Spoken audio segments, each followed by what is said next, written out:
Initial 911 call came in at 10:57 p.m. on 12/11/2020. Dispatcher. 911, what's the nature of your emergency?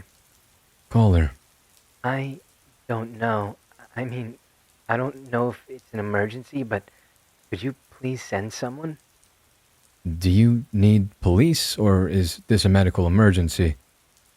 Could you send an officer out? I mean, I don't know. It might just be some kids messing around or something, but... Caller goes quiet for a few seconds. Hello? I'd feel better if someone came out to check. What's your address? 1056. Redacted. And what is your name? It's Aaron Feller? Okay, Aaron.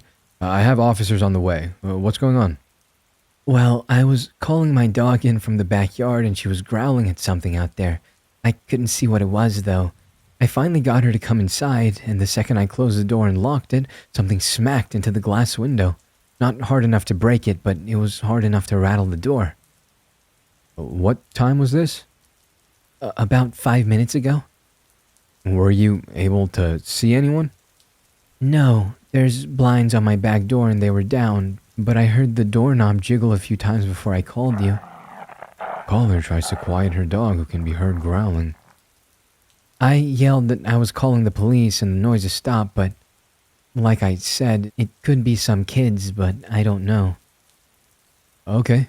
And have you heard any other noises since then? No, just the door, but my dog's still growling. Okay. I have an officer en route to you, Aaron. Are the doors and windows locked?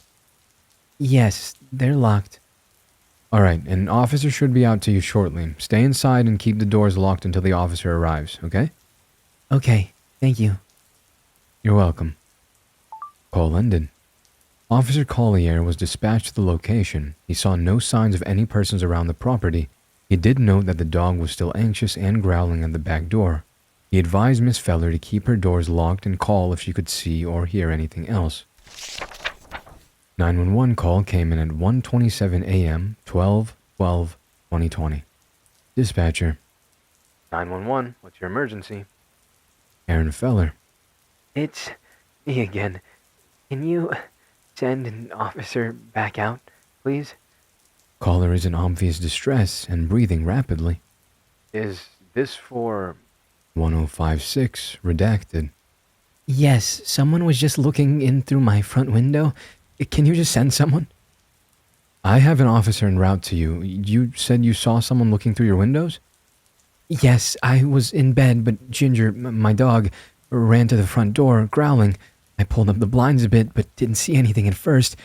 Then I saw a face pop up, but just the top of their head and eyes like they were playing Peekaboo or something. I screamed, and Ginger started barking and going nuts, and the person popped down out of view again. Breathing is erratic. How long ago was this?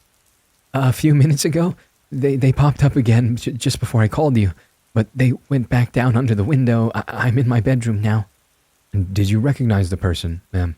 No, I only saw their eyes and the top of their head, but they looked, I don't know, like a mime or something.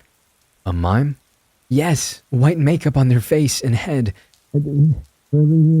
Really disturbing. Okay, I want you to stay on the phone with me until the officer arrives. Just stay in your room until you hear them. Okay.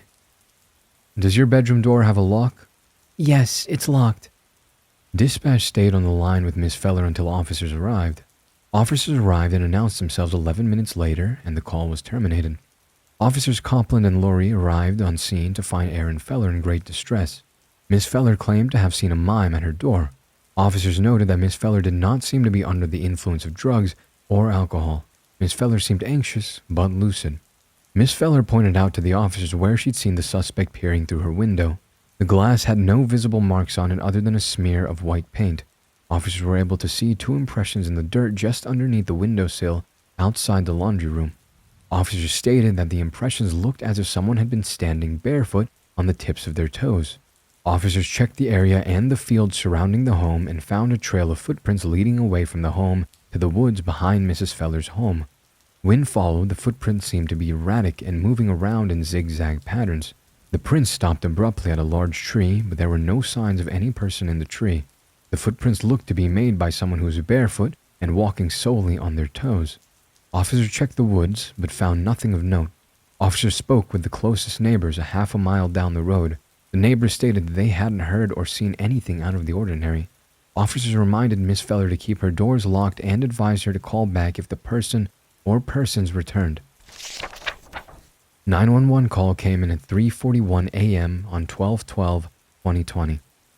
911, what is your emergency? I need the police now. Caller is in obvious distress. The sound of her dog can be heard barking in the background. Is this for 1056, redacted? Yes, I just saw that person looking in my bedroom window. I was asleep and heard tapping on my window, and when I looked up, that face was pressed up against the glass. How long before the police get here? Caller can be heard breathing rapidly and sounds as if she's moving around the house. I have officers en route to you now, Miss Feller. Can you lock yourself in your bedroom? No, it was still tapping on the glass when I left. It keeps smiling at me. I'm upstairs in my office. It has a lock. Caller tries to calm her dog. Okay, Aaron. It was smiling at me and like mouthing words or something, but I don't know. They didn't have eyelids. Caller whimpers. Okay, Aaron. Just stay calm. Officers are not far from you. I don't understand why. Caller goes quiet, and the sound of her dog growling can be heard. Are you there? Whispering. I heard something. I think they're in the house. You can stay quiet if you need to. I'm still on the line. It sounds like... Wait.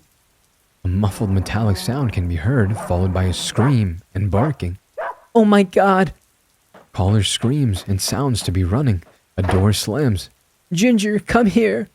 Sobbing. Aaron, are you alright? Can you tell me what's happening? A full minute passes with no response to dispatcher's questions. Caller can be heard trying to calm her dog. Aaron. I'm in... hello? I'm here. I'm in the downstairs bathroom. Where are the police? Caller is out of breath. They're 4 minutes out, Aaron. They're doing their best to get to you as fast as they can. Just try and remain calm. You're doing great. It got inside the fucking vent. God. Aaron, did you say this person was inside your vents? Can you clarify what you mean? Caller is speaking quietly. Like the fucking vent the heat comes out of. I heard something moving in there and I bent down to flip open the vent and saw that white face staring out. Caller sounds to be hyperventilating. How big are your air vents, Aaron? The standard size, I don't know, 6 inches or so. Not big enough for a fucking person to crawl through, but they did. They did. Okay, take deep breaths. Officers are less than 2 minutes out. Oh my God. Why is it taking so long? Just keep the door locked and... I think... Caller goes quiet, whispering. I hear it moving around in the vents. Tapping on it. It's okay to remain quiet. I'm here. Do you have anything you can use as a weapon? Whispering. I have the towel bar. Crying. Screams. Oh my God, it's poking its fingers through.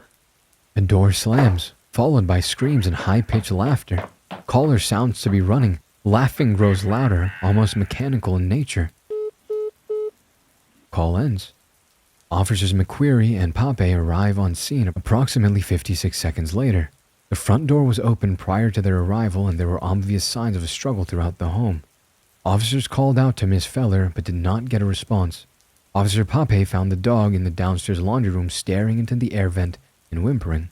The dog had obvious cuts and scrapes around its snout and paw from attempting to enter the air vent. Traces of white makeup were found on most of the windows in the home, on the inside of the glass. After a thorough investigation, officers collected blood and hair samples inside 4 of the vents through the home, along with fingernails that were embedded in one of the grates. More traces of white paint were found inside all the vents in the home. Hair samples matched the hair length and color of Miss Feller's. It is noted that all of the air vents in the home were measured at 6 by 10 inches, much too small for a person to move through or even fit inside. To date, Miss Feller is still missing, and there's a reward for any information leading to her whereabouts. End of transcript. This story is one of my absolute favorites. In terms of like actually scaring me, when I first read The Peekaboo Killer here, I was like, my stomach had this tummy wiggles, which I've only ever had before when I listened to Pen Pal. So this author, the Green Gent 22, is very, very good. They have some other stories on their profile that I would highly recommend checking out.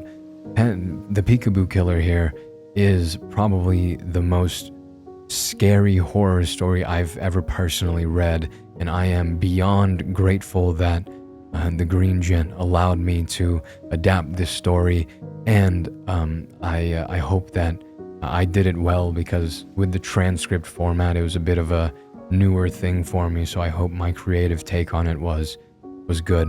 So thank you so much for listening. Big shout out to the Green Gent 22, and much love to all of you, and I will talk to you in the next one.